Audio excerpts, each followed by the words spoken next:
Hello, everybody. Welcome to the Unqualified Film Bros podcast. Tonight, we are reviewing a movie that I chose called The Creator.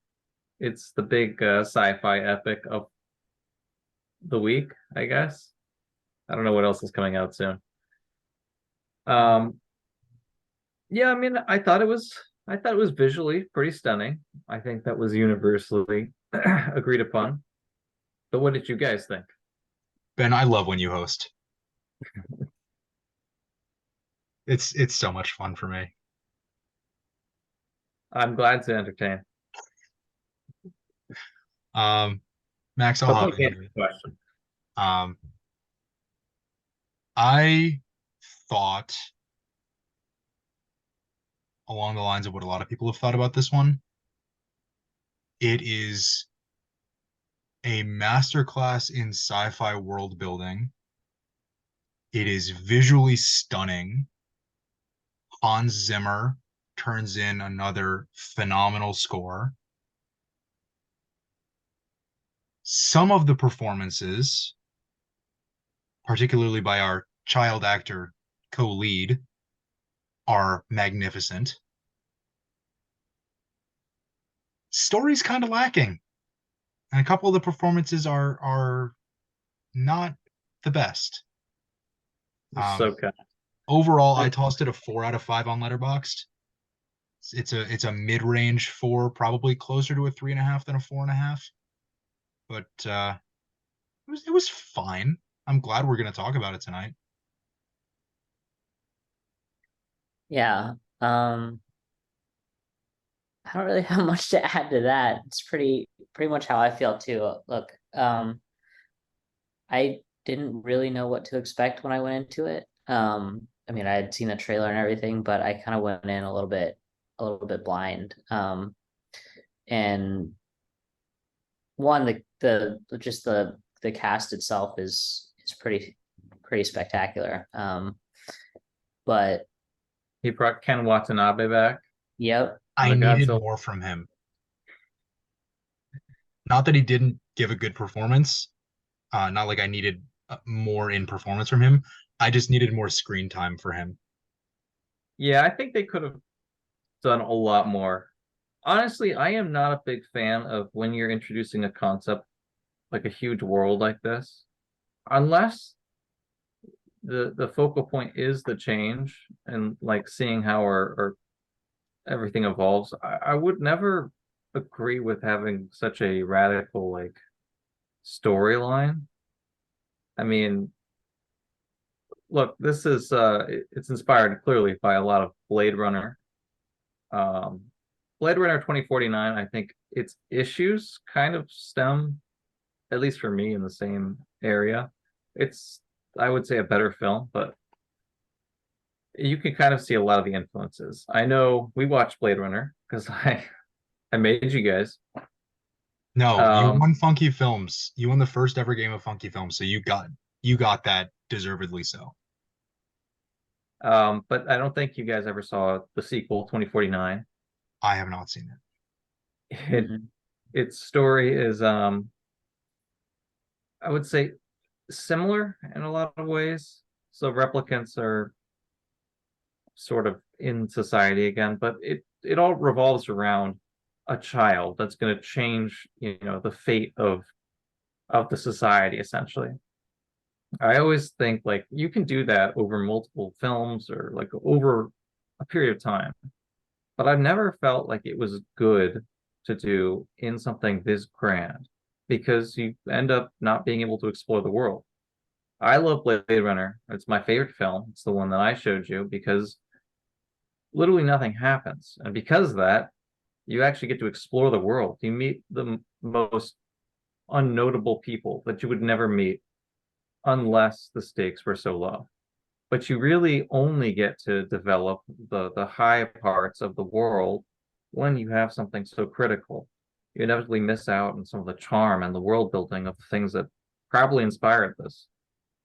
Now, the other thing that I read that inspired it, and it's probably pretty clear, is Akira, um, which is a much more grand plot. I mean, there is a kid that essentially like grows to be so powerful and is threatening the country, or I can't remember what he's threatening, but it's a large plot There's of a land. threat. There is a large threat. And it also has to do a lot with like technology, the coming of technology and interacting with that. So I see his influences, but I feel like it's just way too bland in a lot of ways, at least the story. You know, the world is great, but a child, and I agree with you, the kid acted great. And I will say every scene, he outacted John David Washington a lot.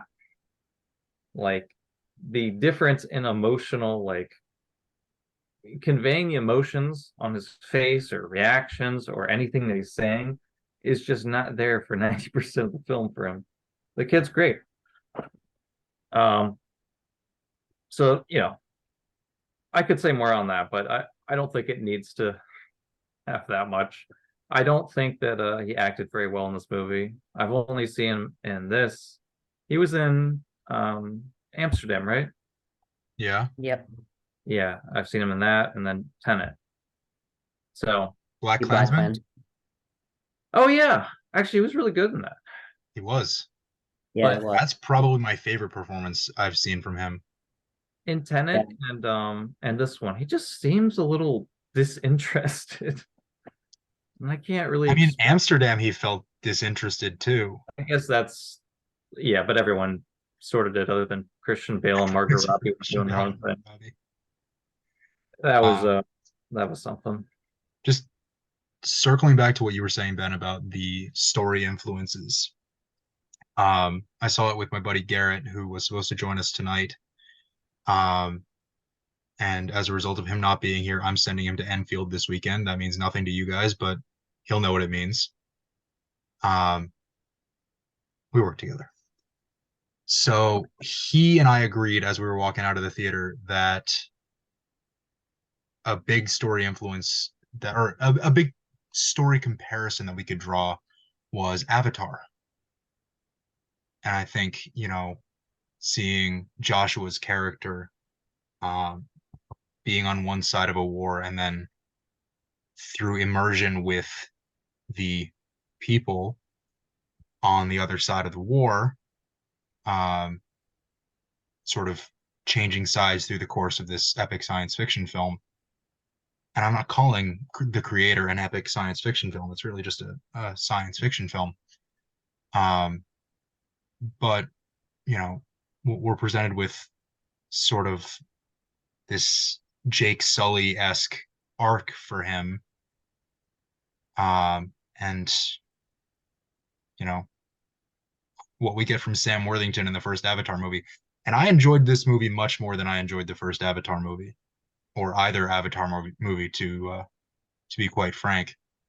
But what we get from Sam Worthington in that first movie, especially, is more than we get from John David Washington here. And in stories that are so similar, I think I wanted something a little bit more out of the lead actor. But Yeah, I he mean, just doesn't have the he gravitas. he outacted Allison Janney because Allison Janney was completely miscast in this role. Yeah. I didn't Uh, under her character was all over the place. It was a and little. and just if you could indulge me for a second, Mhm. why pick her for that character? I mean, I've seen her in sort of authoritarian type roles. Um, the two examples I'm going to give here are really, really bad for seeing her in authoritarian type roles. But her character in the remake of Hairspray as Amanda Bynes' character's mother, pretty authoritarian. Yeah. And I don't know if you guys have ever seen, and I'm going to check Letterboxd on this because I don't know I if think she was actually in authoritarian is this or if probably I'm the remembering wrong wrong. word. What was that? I think authoritarian is probably a wrong word. All right, but this sort of like militaristic type. Can we say that? Yeah. Well, I Um, was going to compare it to you guys Okay. haven't seen it, but there is a character in Blade Runner 2049. It's the police captain that orders Ryan Gosling's character around. It was pretty like patronizing in the same way. And also it's all about killing a robot kid. So there's that. Um, And the reason that he goes against everything is because he thinks he's the kid, or there's a lot of story similarities, like way too many. so the other Allison Janney role, and I know neither of you have seen this movie, Liberal Arts, written and directed by Josh Radnor from How I Met Your Mother. Oof. He stars in it with Elizabeth Olsen and I think Richard Jenkins and Allison Janney. And Allison Janney's barely in it, but she has sort of a similar vibe, in sort of an authoritarian. She plays a college professor. Um, but anyway, I um, I don't she even know. she could have worked in this role in this film as a colonel or whatever rank she was, but General.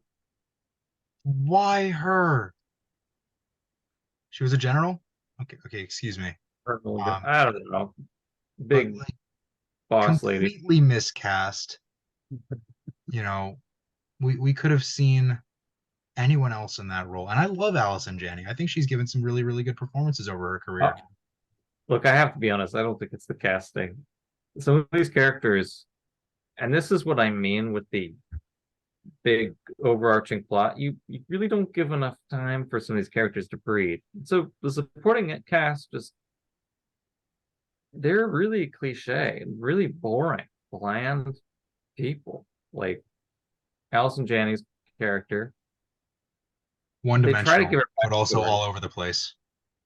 They try to give the backstory like that she lost her sons, and that those AI scum like took them to a body shop or something. First of all, I didn't understand what the hell she was talking about. Like, were they just tearing people apart? I am confused. But the main point is they try to make her empathetic at certain points, like when she goes in to like save the soldiers because there's a bomb going off, and she knows that there's like three people that haven't reached the helicopter, and then one of the guys takes off, but then she just goes like haywire at other points, especially at the end. I don't know, they just seem like very uneven characters. They act like a script tells them to do something. It doesn't feel believable to me. She's no Quaritch. um and I mean, I guess I like Ken Watanabe's acting a lot more, but I needed more screen time from him. He his was character I think one of got my favorite parts enough of the time to movie. breathe, because like there is a lot to unpack with their relationship and stuff, but everything's just rushed when it's the end of the world or you can end the war or something. It's just too action oriented for something that seems like it's trying to be a philosophical film, like its influences. I mean, Akira gets away with it by being an anime, and you can do all this action in one spot and just have them talking in another. But I just feel like it takes over to the point that you can't explore the world, you can't explore the ideas. And there's also blunt moments, like my least favorite line in his other film, Rogue One, like "You're rebels, I rebel." There's the line that was in the trailer, but I thought really just didn't work any better in the film, which is when they're talking about heaven. It's like, oh, well, you can't go to heaven because you're a bad person, because you're bad, and I can't go to heaven because I'm not a person. It's like these are things that are a little too That blunt. that felt like a trailer line. Like Yeah, something we haven't really talked about that much, and we've talked about trailers before. But the inclusion of dialogue for the purpose of the trailer, and I'm just dipping my toe in the industry. I have no idea how things actually work beyond the student films I've worked on, but in this regard anyway. But you know you can't help but feel with lines like that it's dialogue scripted for the trailer. and then you have to find a way to make it into the movie. But you don't have to. You don't But yeah, have there to, but that I'll line just didn't have to be in the film. Like you said, Ben, it poses a very philosophical sort of not question, but uh, concept for the audience, where we think about humans' relationship with AI and how it's evolved just over the last few months, but how it will continue to evolve over the next several years, decades, whatever. Um, Feel like and killed his own. fair. And what we see instead with dialogue like that is, and I love Gareth Edwards. Rogue One is one of my favorite movies of all time. It's lines like that that feel like the philosophy and thematic material is being spoon-fed to the audience. yeah. And that's primarily like there's some elements even on 2049 that are like that. But I just wish directors, and I don't even know if it's directors or if the studios push this, because I know Blade Runner's original like voiceover was strictly because the studios thought the audience was too stupid. They needed, the backstory to be told to them about everything that's going on. Even like at one point, one of the guys just casually mentioned skin jobs, and there's Decker going, skin jobs are what he used to refer to as replicants. It's sort of like the N-word back in the day. You know, it's it's too Now I'm much. glad I've only seen the final cut. No, that's not actually in it, but it's essentially that's what the idea is. Like anybody can put two and two together. I hope. Like if you're watching that film, if you're gonna get enjoyment out of it, you're you're smart enough to figure this stuff out. And I just wish that you would let some of the stuff breathe, because when you definitively say stuff too, like if you pose a question and you have an answer, or it's too like one-sided, like humans are just way too evil and stupid in this one, other than like a few of them. And AIs are not evil enough. Like I wanted to see some of the AIs that are like just hated humans. I mean, Ken Watanabe's That character could have been that. a lot of people could have, but they make the point about how benevolent the AI is. It's like I get it, we should be on their side, but it's too much. Like you just don't let enough things go for the audience. The audience needs to be able to pose questions to themselves. The movie doesn't need to ask them, just to show them a scenario so that they can think about it. I mean, that's what Blade Runner does. That's what That's I what would say a lot of science great things fiction do. is. Yeah, Science fiction is getting the audience to think, what if? You know, yeah. put myself in the world of this story and think about what I would do. How would I think? How would I behave? How would I react? Yeah. And you just sort of close that off when you pose these really binary questions or just statements. I mean, it's just a statement. It's also a stupid one. Like it doesn't mean anything in the context of this, because obviously heaven is, in the context of this film, a fantasy just like anyone else's. Nobody knows about it. It doesn't actually have any stakes. I mean, sure, you can talk about the soul and stuff, but it just doesn't mean very much in the grand scheme of what they're talking about here, which is like AI's freedom versus something else. I mean, I get what they could It sort of almost go seems at. like the question being posed is not that of Blade Runner, where it's what does it mean to be human? It's more, I think, surface level, what is our relationship with our own creation? Yeah. Um, Can we talk about Gemma Chan for a second? oh, sure. She's Because sort of yeah, she's sort of in this. Um, if I may,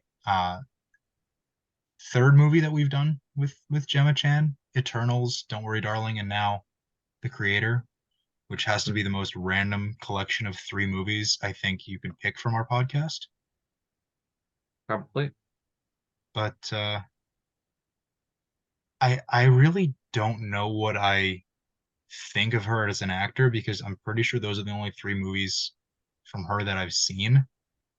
And I want to believe she's good, but I just haven't seen enough from her. And this film, again, doesn't give enough.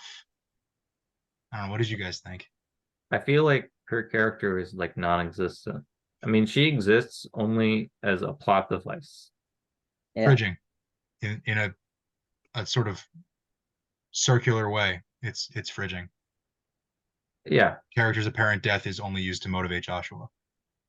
but see, it's even worse than that because it's a motivation and it's also the reason that he has to save this child, and it's also she's the creator of the child, and also she's the leader of the AI, and also she's still dead, but they're gonna tell like it's too much. All right, there's way too much going on there. You got to relax.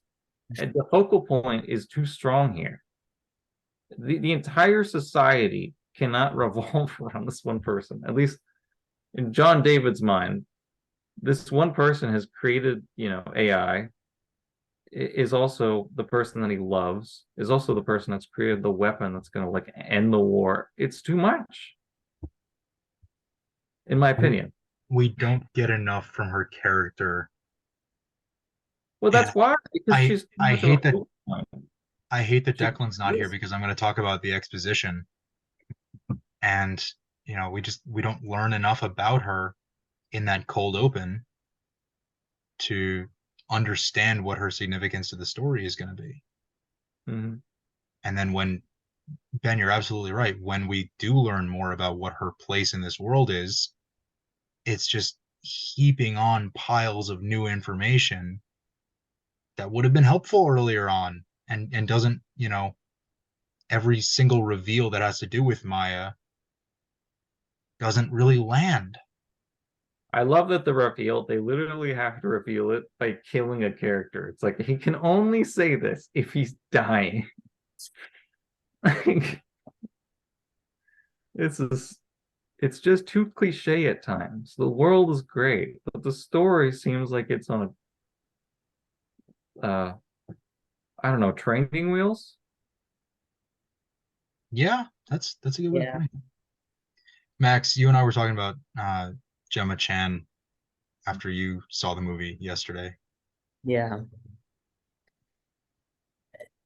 I think she's always fine, is what I said. I think that's exactly what I said. I don't think I've ever seen her be spectacular in a role, but I also, now that I think about it, even in her sort of starring roles, even in Eternals, she's not like the person, right? Like, so we do get a little Well, bit limited, but She it's is in not the like, Eternals.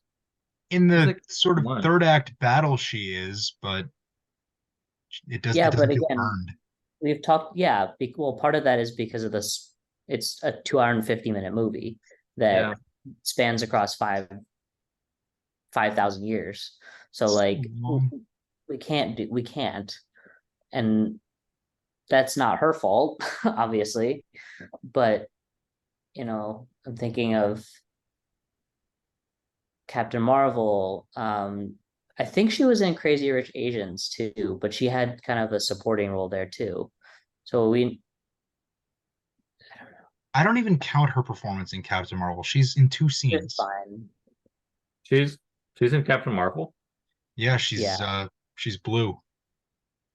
Oh, She's not the same character she is in probably Eternals. would not have recognized her. yeah. I don't think I would If have. you don't know to look for her, you won't know it's her. I see. Yeah, Yeah, not really a role though.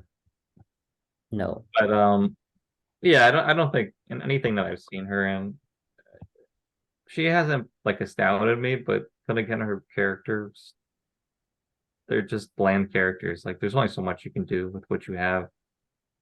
Um, It's a shame that we get, you know, one phenomenal performance in this film and just an incredibly constructed world and sort of science fiction landscape that's both topical and original on the part of Gareth Edwards. And, you know, you can talk about some of the performances being a letdown, but, you know, this is not a bad film. I think there are elements of this that should be celebrated for their strength. You know, the world building, the visuals, the score. Yeah, I think the visuals.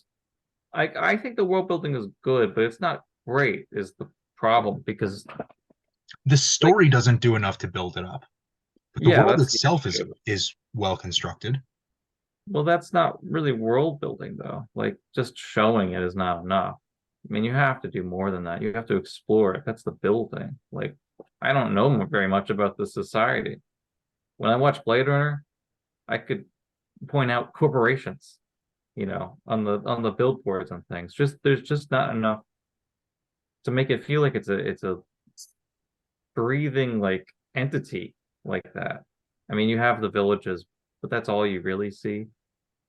And then you have the I mean, yeah, I don't know. The complexes, they just seem so very bland. I mean, it's visually stunning, but it's not unique enough anywhere. I would have liked to see something a little more like varied. I mean, just thinking of like other sci-fis and things, there's just not anything that really stands out other than the Nomad like missile thing that's just looming overhead, The Death which Star. is kind of like. But that there's only so much you can do with that. It's not really like a living, breathing thing. It's not like there's a bunch going on there. I just would have liked to see a more grounded like approach to something like this. Um, You wanted Blade Runner again, and it was never going to be that. well, in No, essence, there's middle ground in between those two things I that would know. have made this I better. know. Come on now. or at least like if you're gonna do something like this, I think it only works over multiple movies, at least two. Like Dune's squeezing a lot, and that's a grand story. And I don't know that they can like they'll pull it off. And I love the first part, but it's still gonna like miss some of the stuff. You're not gonna get the whole thing. Um, Blade Runner is just one short story, one short part of like the entire book. You don't actually have to do too much. If you create a great world, explore it. I think The Lord of the Rings is a great example of that, where it's a great plot, it's a grand plot, obviously, and yet nothing happens a lot of time because it's just a journey.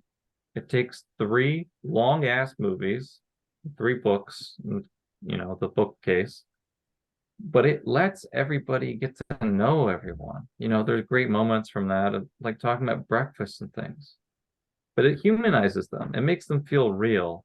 Talking about like whether you have a soul or whatnot in a few lines is not going to do it. It doesn't make you feel like a real person. I think the replicants in Blade Runner just they're written so well. The way that they talk, you can tell the things matter to them. They love these pictures that they have. They love their possessions. They run for their lives. They don't try and like fight their way out of things. There's a strange like humanization to these characters that you just don't get with, again, I mean, the grand plot. It's too much. you know you just become a plot device at a certain point, which is like the detriment of the world.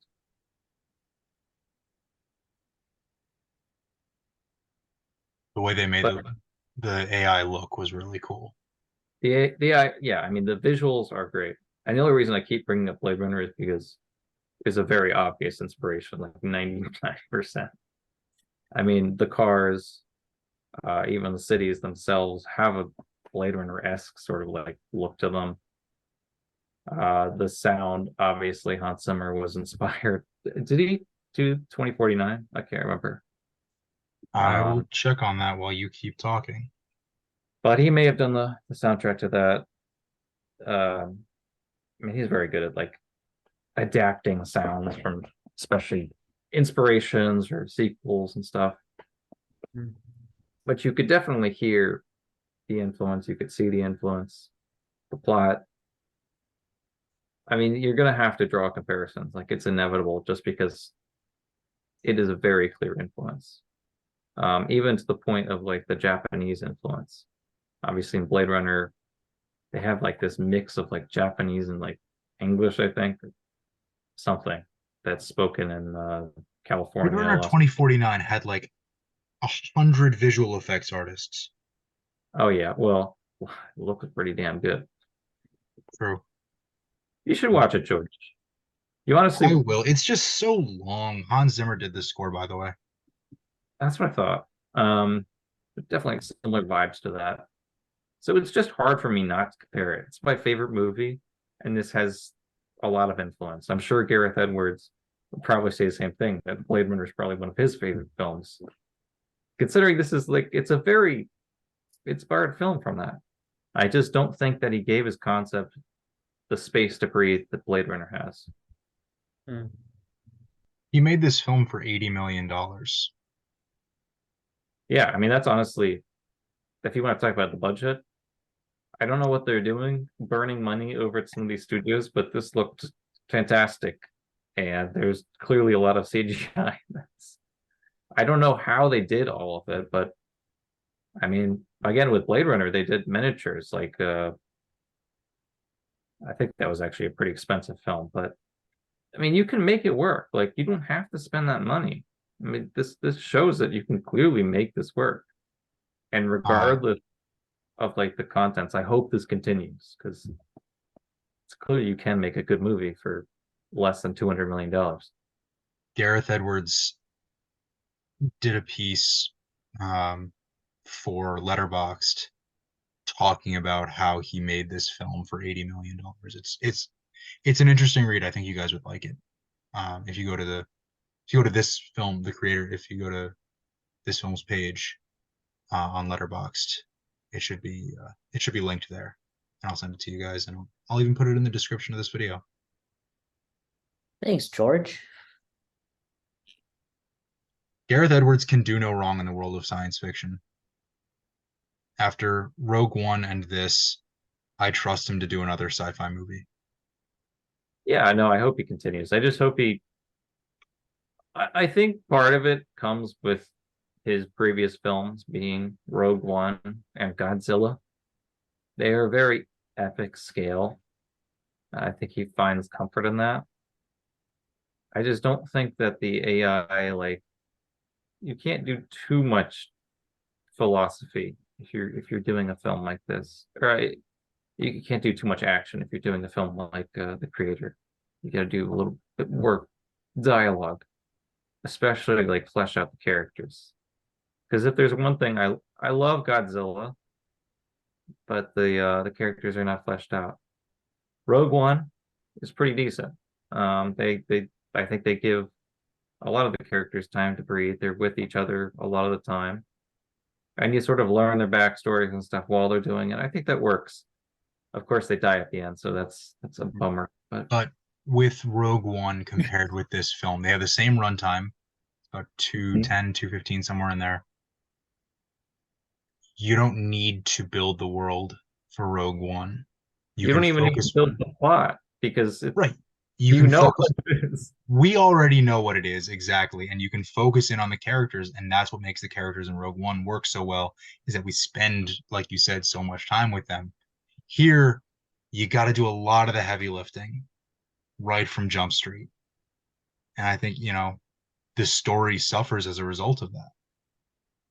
And I would say not that it's comparable films, I guess, but it sort of reminds me of the Russo brothers and like The Gray Man. Can't remember if they've done something else recently, but you get these characters, and I guess not in the case of Avengers the characters already had their stories and stuff, and Rogue One sort of starting them from scratch. But you have already a large background to deal with. You got a great canvas. You can just do whatever the hell you want. You don't really need to worry too much about it. In case of Rogue One, you have the plot already. All right, you maneuver how you're going to do this, but you already have your end goal, and then you can worry about just fleshing out the characters and stuff. But you put those two together, especially if you hadn't done that before, you're probably not going to do as well with the thing that you haven't done before. And this was sort of the case for both of those, where the Gray Man, it's like snappy dialogue and stuff, but the plot is just, Did sort of Marcus and McFeely do the script for the Gray Man? I could not tell you. I'm gonna look that up too. But the characters are just sort of lacking. And the creator, the characters are lacking. Actually, yeah, I mean, Marcus and McFeely with Joe Russo co-wrote The Gray Man. there you go. Yeah.